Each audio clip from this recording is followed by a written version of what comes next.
Hi, it's me again with Corel Draw Tips and Tricks, and somebody just posted on Facebook how to make a small circle go around and outside of a large circle. So I've got a ½ inch circle. I'm going to select both. I'm going to hit T like in Tom. I've got my nudge factor set on a ½ inch so I can nudge this guy up. This is one advantage of doing it what I call the old school way. Control D and make a duplicate, and then just to figure out how many of those you want. If you want to rotate it 10 degrees, you need 36 of them, and you just keep going around the scale with the Control D key. But that's kind of old school compared to the ways you can do it, other ways you can do it in Corel. So make two of those shapes. I'm going to hit B, and so they'll be aligned. It doesn't really matter. I'm going to go to Effects. I'm going to go to Blend. I'm going to blend those guys 20 times. Then I'm going to go down here and pick a new path. Then go back and blend them along full path.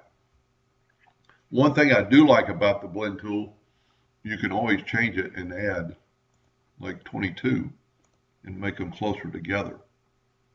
Or make them 36 and do like we were doing earlier. But there's still one more way, and sometimes I like it even better. You only need one object. We're going to put it on our line like we did before. I'm selecting both, hit T, and I'm going to move it up. Then go to Arrange, Transform, Rotate 10 degrees 35 times because we already have one. But we need to move the rotation to the center. And 35 copies, and it did the exact same thing in that quick. And you could put that anywhere. It's a little bit different than the blend tool. You know, you could start. Whoop. See if I can get that back. You could put this shape at the bottom of that circle. So let's just nudge it down and put it at the bottom. And then this time, we're going to rotate the same 36 degrees.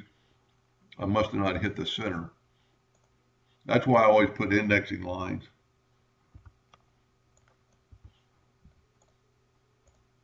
See, I didn't have the center, so just collect on the center and hit apply. So now you're on the inside of that circle. Or if you want them, if you want them on the line, change your nudge distance to 0.25 and move it up. And then you have to move your center, and sometimes you have to move it off and come back and do the same thing. And now we're on the line. But it's evenly spaced and everything's perfect, and it does it that quick. Anyway, I hope that helped a little bit. Thank you for watching.